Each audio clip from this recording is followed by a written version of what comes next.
नमस्कार साथियों, आप सभी का एक बार फिर से स्वागत है आपके अपने यूट्यूब चैनल सरकारी गेस्ट पर।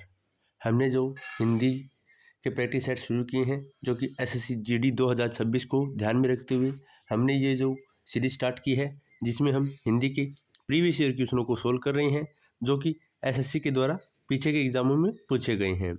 तो उसी पैटर्न को ध्यान में रखते हुए हमने यह प्रैक्टिस सेट की सीरीज स्टार्ट की है।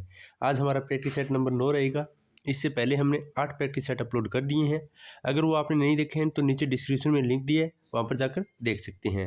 और हाँ, अगर आप चैनल पर नए हैं तो चैनल को सब्सक्राइब कर लीजिएगा। वीडियो पसंद आए तो वीडियो को लाइक करें, अपने दोस्तों के साथ शेयर करें। तो चलिए आज की वीडियो को स्टार्ट करते हैं बिना किसी देरी के साथ। हमारे इस प्रैक्टिस सेट में टोटल 20 क्वेश्चन रहेंगे, जिसमें से 15 क्वेश्चन रहेंगे ग्रामर से और एक गद्यांश रहेगा जिसमें हम टोटल 5 क्वेश्चन कवर करेंगे। सेम एसएससी का जो पैटर्न है एसएससी जीडी के लिए उसी को हम फॉलो कर रहे हैं। तो चलिए आज के पहले प्रश्न की बात कर लेते हैं। तो पहला प्रश्न है, वर्तनी की दृष्टि से दिए गए वाक्य के किस अंश में त्रुटि है। यानी नीचे एक वाक्य दिया है और पूछा इनमें से कौन से भाग में त्रुटि है। तो वाक्य है, मनुष्य अपनी इच्छाओं के अधीन होने के कारण ही प्रतीत होता है। यानी मनुष्य अपनी इच्छाओं के अधीन होने के कारण ही प्रतीत होता है। तो इनमें से कौन से वाक्य में आपको त्रुटि लग रही है। तो इसमें से 4 ऑप्शन दिए हैं और इस क्वेश्चन का राइट आंसर हो जाएगा ऑप्शन नंबर 2, यानी इच्छाओं के अधीन होने में ही यहाँ पर इस वाक्य में त्रुटि लग रही है। तो इच्छाओं के अधीन होना यह वाक्य में त्रुटि है, यहाँ पर अधीन शब्द गलत लिखा हुआ है। तो राइट आंसर हो जाएगा ऑप्शन नंबर 2। चलिए आगे बढ़ते हैं और बात करते हैं नेक्स्ट क्वेश्चन की। अगला क्वेश्चन है क्वेश्चन नंबर 2। वाक्य है, यह पानी अत्यंत ठंडा है। तो रेखांकित शब्द के उचित विलोम शब्द के बारे में पूछा है। यानी इसका विलोम शब्द क्या होगा। यानी ठंडा शब्द है उसका विलोम शब्द कौन सा होगा। तो नीचे 4 ऑप्शन दिए हैं और उसके ठंडे के विलोम शब्द की बात करें तो इसका राइट आंसर हो जाएगा ऑप्शन नंबर 3, यानी गर्म इसका विलोम शब्द हो जाएगा। तो सही जवाब रहेगा ऑप्शन नंबर 3, गर्म। चलिए आगे बढ़ते हैं और बात करते हैं नेक्स्ट क्वेश्चन की। अगला क्वेश्चन है क्वेश्चन नंबर 3। पूछा है, रेखांकित शब्द के स्थान पर सर्वोचित विकल्प चुनिए। यानी नीचे एक वाक्य दिया है और उसमें एक शब्द को रेखांकित किया गया है और उसके लिए उपयुक्त शब्द के बारे में पूछा है। तो वाक्य है, इस निबंध में अशुद्धियों की अधिकता है। तो यहाँ पर ऐसे अधिकता के लिए कौन सा शब्द प्रयोग किया गया है उसके बारे में पूछा है। तो यहाँ पर इसका विलोम शब्द हो सकता है और समानार्थी शब्द भी हो सकता है। वह हमें ऑब्जेक्ट जो ऑप्शन दिए हैं उनके आधार पता चलेगा। तो अल्पता है, सूक्ष्मता है, बहुलता है और अभिव्यंजना है। तो अधिकता का यहाँ पर कौन सा सबसे उपयुक्त शब्द होगा। तो यहाँ पर ऑप्शन नंबर 3 इसका सही जवाब हो जाएगा। यानी इस निबंध में अशुद्धियों की अधिकता है। तो राइट आंसर हो जाएगा ऑप्शन नंबर 3। यहाँ पर इसका समानार्थी शब्द ही पूछा था, इसलिए इसका राइट आंसर हो जाएगा ऑप्शन नंबर 3। चलिए आगे बढ़ते हैं और बात करते हैं नेक्स्ट क्वेश्चन की। अगला क्वेश्चन है क्वेश्चन नंबर 4। इसमें पूछा है, निम्नलिखित वाक्य को ध्यानपूर्वक पढ़ें और वाक्य में परिमाणवाचक क्रिया विशेषण संबंधी त्रुटि की पहचान कर शुद्ध करें। यानी परिमाणवाचक क्रिया विशेषण की यहाँ पर त्रुटि दी गई है और उसको शुद्ध करना है। वाक्य है, मुझे पानी दे दो। तो इसके स्थान पर कौन सा शब्द आएगा। तो आपके सामने 4 ऑप्शन है। परिमाणवाचक की बात करें तो इसका राइट आंसर हो जाएगा ऑप्शन नंबर 1, यानी मुझे थोड़ा पानी दे दो। तो यहाँ पर परिमाण हो गया थोड़ा, तो यह परिमाणवाचक क्रिया है। तो यहाँ पर थोड़ा पानी मांगा है, तो इसका राइट आंसर हो जाएगा ऑप्शन नंबर 2, ऑप्शन नंबर 1 इसका राइट आंसर हो जाएगा। मुझे थोड़ा पानी दे चाहिए, तो इसका राइट आंसर रहेगा। चलिए आगे बढ़ते हैं और बात करते हैं नेक्स्ट क्वेश्चन की। अगला क्वेश्चन है क्वेश्चन नंबर 5। पूछा है, निम्न वाक्य में रेखांकित पद को संशोधित कीजिए। यानी नीचे एक वाक्य दिया है और उसको रेखांकित करना है कि उसके स्थान पर कौन सा शब्द आ सकता है। तो वाक्य है, यदि उन्हें लकड़ी मिल जाए तो वे पोस्टर बनाएंगे। तो आपके सामने 4 ऑप्शन दिए हैं कि उसके स्थान पर कौन सा शब्द सही आएगा। यानी लकड़ी के स्थान पर क्या प्रयोग किया जाए ताकि वह पोस्टर बना पाए।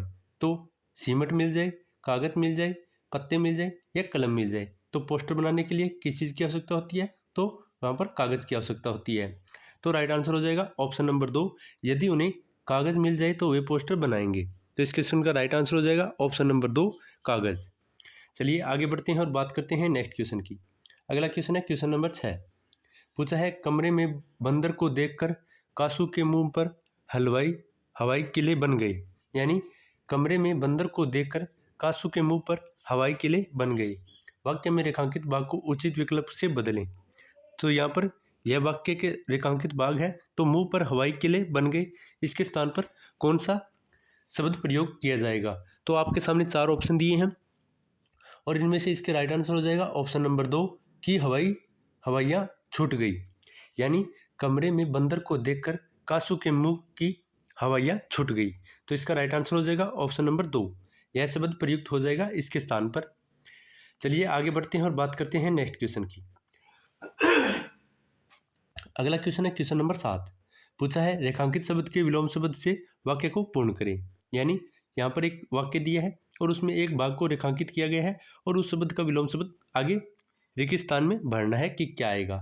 कोई भी जान तटस्थ होकर ही करनी चाहिए, डैश बनकर ईमानदारी से कार्य नहीं होता। यानी यहाँ पर तटस्थ का पूछा है कि विलोम शब्द क्या होगा। नीचे 4 ऑप्शन दिए हैं और उनमें से आगे पूछा है रिक्त स्थान पर कौन सा शब्द प्रयोग किया जा सकता है जो तटस्थ का विलोम शब्द हो। तो इसमें से राइट आंसर हो जाएगा ऑप्शन नंबर 3 यानी पक्षपाती होकर ईमानदारी से कार्य नहीं होता। तो राइट आंसर आएगा ऑप्शन नंबर 3 पक्षपाती। चलिए आगे बढ़ते हैं और बात करते हैं नेक्स्ट प्रश्न की। अगला प्रश्न है प्रश्न नंबर 8। पूछा है छोटों को बड़ों से डैश ग्रहण करनी चाहिए। तो रिक्त स्थान पर पूर्ति करते हुए उपयुक्त तद्भव का प्रयोग करना है। यानी पूछा है रिक्त स्थान पर कौन सा तद्भव का प्रयोग किया जा सकता है। तो आपके सामने 4 ऑप्शन दिए हैं और उनमें से राइट आंसर हो जाएगा ऑप्शन नंबर 2 यानी सीख। छोटों को बड़ों से सीख ग्रहण करनी चाहिए। तो राइट आंसर हो जाएगा ऑप्शन नंबर 2 सीख, यहाँ पर सही शब्द हो जाएगा। चलिए आगे बढ़ते हैं और बात करते हैं नेक्स्ट क्वेश्चन की। अगला क्वेश्चन है क्वेश्चन नंबर 9। पूछा है निम्नलिखित वाक्यांश को ध्यानपूर्वक पढ़ें और उसके सार्थक शब्द का चयन करें। यानी नीचे वाक्य दिया है और उसको सार्थक शब्द पूछा है, यानी एक शब्द उनके लिए कौन सा रहेगा। तो वाक्य है बरसात का बिल्कुल न होना। तो इसे हम क्या कह सकते हैं। तो आपके सामने 4 ऑप्शन दिए हैं और उनमें से राइट आंसर हो जाएगा ऑप्शन नंबर 3। उसे हम अनावृष्टि के नाम से जानते हैं। यानी जहाँ पर बरसात बिल्कुल भी ना होती है उस क्षेत्र को हम अनावृष्टि कहा सकते हैं। तो राइट आंसर हो जाएगा ऑप्शन नंबर 3 अनावृष्टि, इसका सही उत्तर हो जाएगा। चलिए आगे बढ़ते हैं और बात करते हैं नेक्स्ट क्वेश्चन की। अगला क्वेश्चन है क्वेश्चन नंबर 10। इसमें पूछा है इनमें से किस वाक्य में त्रुटि नहीं है। यानी आगे 4 वाक्य दिए हैं, उनमें से 3 में त्रुटि है और एक वाक्य में त्रुटि नहीं है। चलिए वाक्य पढ़ते हैं। कौन सी पुस्तक पढ़ोगे। दूसरा ऑप्शन है कौन किताब को पढ़ोगे। अगला है यहाँ बैठे बैठे मन उब आया है और अगला ऑप्शन है मैं उनसे यह बात मना लूँगा। तो इनमें से कौन सा वाक्य त्रुटि है। तो इसका राइट आंसर हो जाएगा ऑप्शन नंबर 1 कौन सी किताब पढ़ोगे, यह इसका त्रुटि शब्द हो जाएगा। तो यहाँ पर कौन सी किताब पढ़ोगे, यह ऑप्शन नंबर 1 त्रुटि है, बाकी तीनों के तीनों सही है। तो राइट आंसर हो जाएगा ऑप्शन नंबर 1। चलिए आगे बढ़ते हैं और बात करते हैं नेक्स्ट क्वेश्चन की। अगला क्वेश्चन है क्वेश्चन नंबर 11, जिसमें पूछा है दिए गए वाक्य में त्रुटि पहचाने। नीचे वाक्य दिया है और उसमें त्रुटि के बारे में पूछा है। वाक्य है दरवाजे पर सोहन आया है। तो दरवाजे पर सोहन आया है, इसमें कौन सी त्रुटि है। तो राइट आंसर है ऑप्शन नंबर 4, इस पर ऑप्शन में त्रुटि है। यानी दरवाजे पर सोहन आया है, यहाँ पर शब्द की त्रुटि है। तो राइट आंसर हो जाएगा ऑप्शन नंबर 4। चलिए आगे बढ़ते हैं और बात करते हैं नेक्स्ट क्वेश्चन। अगला क्वेश्चन है क्वेश्चन नंबर 12। 12 में पूछा है मुझे खाने में डैश मत दिया करो, कुछ हल्का फुल्का नाश्ता ही काफ़ी है। यानी रिक्त स्थान पर पूछा है कि कौन सा शब्द उपयुक्त रहेगा। तो आपके सामने 4 ऑप्शन है। मुझे खाने में 4 ऑप्शन है। पहला है नाश्ता वास्ता, दूसरा है सब्जी रोटी, तीसरा है बारी खाना और चौथा है पराठा वराठा। यहाँ पर सार्थक और निरर्थक शब्द का प्रयोग करना है। यानी एक सार्थक शब्द हो, एक निरर्थक हो। निरर्थक यानी जिसका कोई अर्थ ना हो। तो आपके सामने 4 ऑप्शन है, तो इनमें से कौन सा ऐसा शब्द है जिसमें, जैसे कि ऑप्शन नंबर 4 इसका सही जवाब हो जाएगा पराठा वराठा।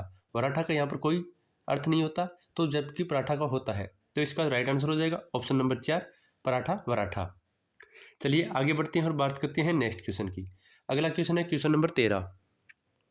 क्वेश्चन नंबर 13 की बात करें तो पूछा है वाक्य में रेखांकित शब्द के स्थान पर सर्वोच्च शब्द का चयन कीजिए। नीचे वाक्य दिया है और उसमें एक शब्द को रेखांकित कर उसका शब्द पूछा है, यानी इसके स्थान पर कौन सा शब्द उपयुक्त रहेगा। वाक्य है मुझे खेद है कि मुझे आपके दर्द में सम्मिलित न हो सका। यानी यहाँ पर दर्द शब्द को रेखांकित कर पूछा है, इसके स्थान पर कौन सा उपयुक्त शब्द आएगा। तो नीचे 4 ऑप्शन दिए हैं, जिसमें पहला ऑप्शन है विरह, दूसरा है दुख, तीसरा है आनंद और चौथा है पीड़ा। तो इसका राइट आंसर हो जाएगा ऑप्शन नंबर 2, यानी मुझे दुख है कि मैं आपके यानी दुख में सम्मिलित न हो सका, यानी खेद है उसको कि वह आपके दुख में शामिल नहीं हो सका। तो राइट आंसर हो जाएगा ऑप्शन नंबर 2। चलिए आगे बढ़ते हैं और बात करते हैं आज के क्वेश्चन नंबर 14 की। पूछा है दिए गए शब्द का उपयुक्त विलोम शब्द चुनिए, यानी यहाँ पर शब्द दिया है आत्मा, तो उसका विलोम शब्द कौन सा होगा। तो आपके सामने 4 ऑप्शन दिए हैं और इसका राइट आंसर हो जाएगा आत्मा का परमात्मा, तो इसका विलोम शब्द हो जाएगा परमात्मा। तो सही जवाब है ऑप्शन नंबर 3 परमात्मा। चलिए आगे बढ़ते हैं और बात करते हैं आज के क्वेश्चन नंबर 15 की। पूछा है निम्नलिखित में से कौन सा शब्द गंगा का पर्यायवाची नहीं है, यानी यहाँ पर 4 शब्द दिए हैं और उनमें से पूछा है कि गंगा का पर्यायवाची नहीं है। तो राइट आंसर की बात करें तो इसमें सही जवाब हो जाएगा ऑप्शन नंबर 1 सरिता, यह नदी का पर्यायवाची होता है, जबकि देवपगा, ध्रुव, नंदा और सुरसरी यह सभी के सभी गंगा के पर्यायवाची होती हैं, जबकि सरिता की बात करें तो यह नदी का पर्यायवाची होता है। तो इसलिए इसका राइट आंसर हो जाएगा ऑप्शन नंबर 1 सरिता, जो कि गंगा का पर्यायवाची नहीं है, बाकी तीनों इसके पर्यायवाची हैं। तो राइट आंसर है ऑप्शन नंबर 1। चलिए आगे बढ़ते हैं और बात करते हैं आज के गद्यांश की, जिसके आधार पर आगे 5 प्रश्नों को सोल्व करेंगे। तो पहले गद्यांश को पढ़ लेते हैं। गद्यांश में दिया है भारतीय समाज पर वैश्वीकरण का प्रभाव बढ़ा है, फलतः वैश्वीकरण अर्थव्यवस्था का डैश, यानी 26 के स्थान पर पूछा है कौन सा शब्द आएगा। पूर्व की अपेक्षा कहीं ज़्यादा मजबूत नजर आ रहा है, वैसे भी यही परंपरागत भारतीय समाज का डैश किया जाए तो यह स्पष्ट नजर आता है कि पारंपरिक लेन देन और निर्भरता की अंततः क्रियाएं हमारे समाज में प्राचीन काल से ही होती रही है। समाज की सार्थकता तथा अच्छी सामाजिक व्यवस्था के लिए अत्यंत क्रियाओं और अंतर संबंध डैश भी है। सामाजिक उत्कृष्टता और पारदर्शिता सामाजिक व्यवस्था तभी संभव है जब समाज के लोग सामाजिक डैश के लिए न सिर्फ प्रतिबद्ध रहे, बल्कि अपनी सामाजिक जिम्मेदारियों का भी भली भांति डैश करे। तो आपके सामने 4 ऑप्शन दिए हैं, 5 ऑप्शन दिए हैं यहाँ पर रिक्त स्थान पर कि कौन कौन से प्रयोग किए जा सकते हैं शब्द। तो चलिए प्रश्न को देखते हैं। तो प्रश्न नंबर 16 में पूछा है कि उचित शब्द का चयन कर रिक्त स्थान 26 पर पूछा है कि कौन सा शब्द आ सकता है। तो आपके सामने 4 ऑप्शन दिए हैं। पहला है प्रभाव, दूसरा है अस्तित्व, तीसरा है परिमाण, चौथा है ताना बाना।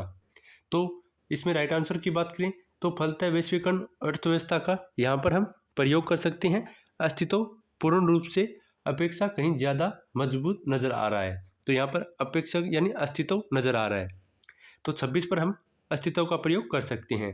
तो इसके लिए राइट आंसर हो जाएगा ऑप्शन नंबर 2। चलिए आगे बढ़ते हैं और बात करते हैं नेक्स्ट क्वेश्चन की। अगला क्वेश्चन है क्वेश्चन नंबर 17, उचित शब्द का चयन कर गद्यांश में रिक्त स्थान 27 की पूर्ति कीजिए। तो ऑप्शन दिए हैं निरीक्षण, शोध, दर्शन और अवलोकन।